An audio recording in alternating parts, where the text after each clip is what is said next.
Welcome everyone to another edition of Mystics Outlook. We got Cardo Dudley Jr. here along with Raymond Lyons. I'm Wilson Tarpe Jr. And as far as the Mystics go, it was a tough afternoon for them, taking on the Connecticut Sun for the third time this season. Connecticut's continued their success against Washington, beating them tonight, this afternoon rather, 92-84. Dwana Bonner, Alyssa Thomas, big games. And this one, Dwana had 13 of that 28 in the fourth. To kind of give the Sun the separation they needed. Ray, we'll start with you. Just your thoughts on this one, and then Cardell. Um, just too many turnovers and too much Alyssa Thomas and DB. Um, yeah, when Alyssa Thomas just decides she's going to put her head down and get to the basket, that's pretty much what happens. And then with the Mystics short-handed inside, she just showed no respect for their interior defense, and she went to work. And yeah, just some sloppiness from the Mystics on the offensive end. They were it was already uphill battle, and they just gave them extra possessions. They had 17 turnovers to Connecticut's 11. You just can't give them the ball that much, especially with the way they were shooting. Connecticut was 13 to 25 from three, and it seemed like whenever a clock was about to expire, a three was going in for them. It was just one of those type of days, man. But the Mystics fought. It was a valiant effort for sure. Tiana Hawkins, man, she played a hell of a game. Brittany Sykes as well. On both ends. That move is continuing to pay dividends for them. But of course, Elena, she was injured, and it wasn't contributing before then. Then Ariel struggled as well. So it was they were already under they were already shorthanded. Then the people that were playing, they couldn't match Connecticut's firepower. So like you said, man, it was just a tough game. They had it, they were there until DeWanda just kind of really got going in the fourth quarter, and just created that separation. But yeah, it was just too much went wrong for the Mystics. When they were already coming to this game, behind the eight ball, given their injuries. So, Connecticut plays them tough regardless when they have full strength. So they would have had to been damn near perfect to get this win out today. And yeah, it was just too many mistakes.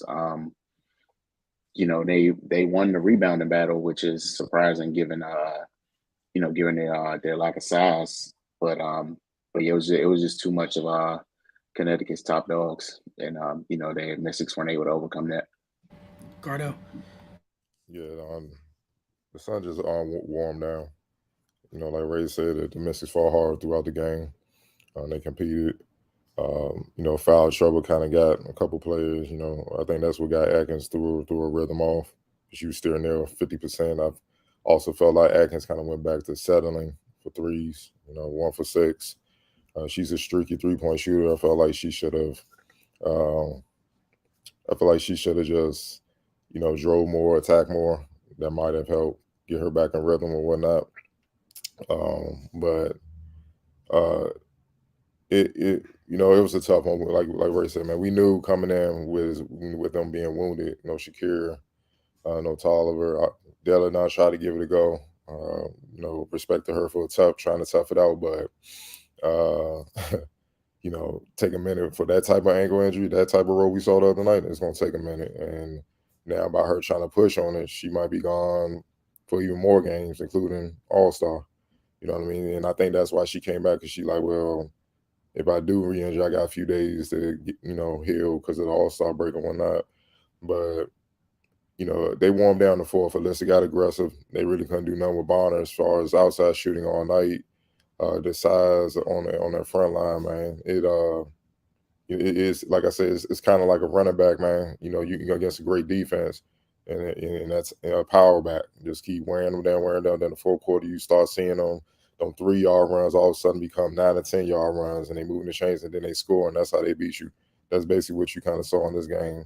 They just warmed down, and hell, full strength, Alyssa's still a monster to deal with, man. You know what I mean? She's almost averaging a triple double for a reason, and she's not even a great shooter. When she get down here, there's nobody in the league that can stop her. And that's what you're saying. She's just basically working on that triple double tonight, 22, 9, and 6. And also, I felt like at times the Mystics defense wasn't up to par when they got fatigued. Certain lineups were put in because of foul trouble. I felt like they kind of allowed the Suns to get a little too comfortable, and that was just what they needed. Because look, if you look at the box score and everything, they shot the ball well from outside free throw range. I mean, they could be better from that, but they only missed 4. They were 11 to 15. But the turnovers and the lack of defense and spurts is what caught up to them in the fourth quarter, and that's how the Sun were able to pull away. But shout out to Tiana Hawkins. She been hooping the last few games, like hooping. And I playing stepping her game up big time. Maisha Hines Island, this is to me her first game where she looked like Maisha. You could tell she's starting to get her legs on her, get her rhythm back, and it was needed because without her production, this probably a dub loss. You know what I mean? So, look, it's a tough loss. No cloud off. Also, it's a tough loss, but I respect how they battle and hung in there. But regardless of who's out, they got to clean up some things. You can't have 17 turnovers. It's going to be hard to beat any team, let alone a good team like the Sun with that. And then they got to be able to put it together defensively for 440, so they can try to pull out wins, especially on the road. Yeah, like you guys said, the margin for error is already slim playing a team like Connecticut when fully healthy. When missing some big pieces, it shrinks some more. And we saw even announcers were mentioning just lazy passes for 4 quarters at times. And against Connecticut, you can't do that. It's the last thing in the world you can really afford, especially when you're doing a good job on the glass, as you guys mentioned. We'll see what it looks like. They got to turn around, host Seattle.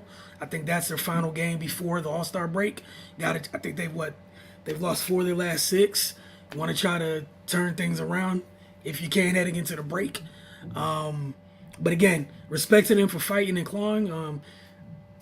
Some teams don't in the same situation, and obviously it stunk to see Elena go down again. But like you guys put it all on the table. I'm not going to really add on to it anymore. But player of the game in this one, I hate having to ask the simple questions, but here you go. It ain't that simple with these two. Man, I guess you got to go with Alyssa because her all around impact.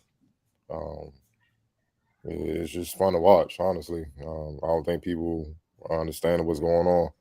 Had this type of production been on the men's side, they be talking about she the goat and all that stuff like that, man. Not the youngest are, but she's hooping. If somebody says she was MVP this year, you will get no argument from me. Right. Yeah, I go with Alyssa as well. Also, through it was stretches throughout the game where the Mystics were gaining momentum, and she just went and got a bucket or got a stop. So yeah, like who knows how this game ends up if she doesn't, make those critical plays at those junctures. Yeah, make it 3 for 3 here. I just think her constant pressure. Obviously, we know what Bonner did late in the game, but as you guys mentioned, y'all know how tough it is having to deal with somebody who likes going downhill over and over and over, who's looking to hit you. Cardell, I thought the running back analogy was perfect. And yeah, just on both ends, man. She's putting together a hell of a season. We're just pretty much at the halfway point, and wish more folks would take notice of it. For those that don't know, we saw I think what is it, 5 triple doubles. So she's leading the WNBA in that. Look, she does a lot for this team, and they're missing a piece too. They're missing Bree Jones, which is another part of this front line, which just to keep all things in perspective. X factor for the night. I think I know where we're going if one got player of the game, but go ahead. Yeah, DB. Just for the way she closed it out. She really came alive in the fourth quarter, and that was the finishing touches on the game. Same, Cardell. same. She had all around impact, but her defense was also big time. Her length, she she's a different type of monster. She's not bulky, she's not strong or what. She don't have a lot of girth, but she's 6'4", 6'5" out there on the wing. Literally playing like the 3-2. That's a center in the WNBA.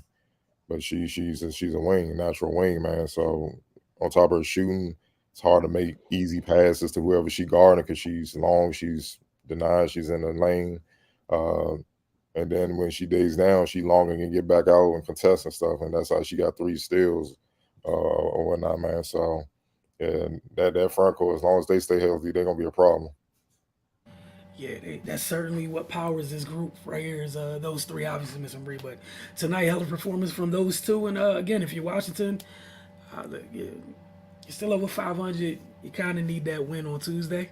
And we'll check in with you guys then following their game against Seattle.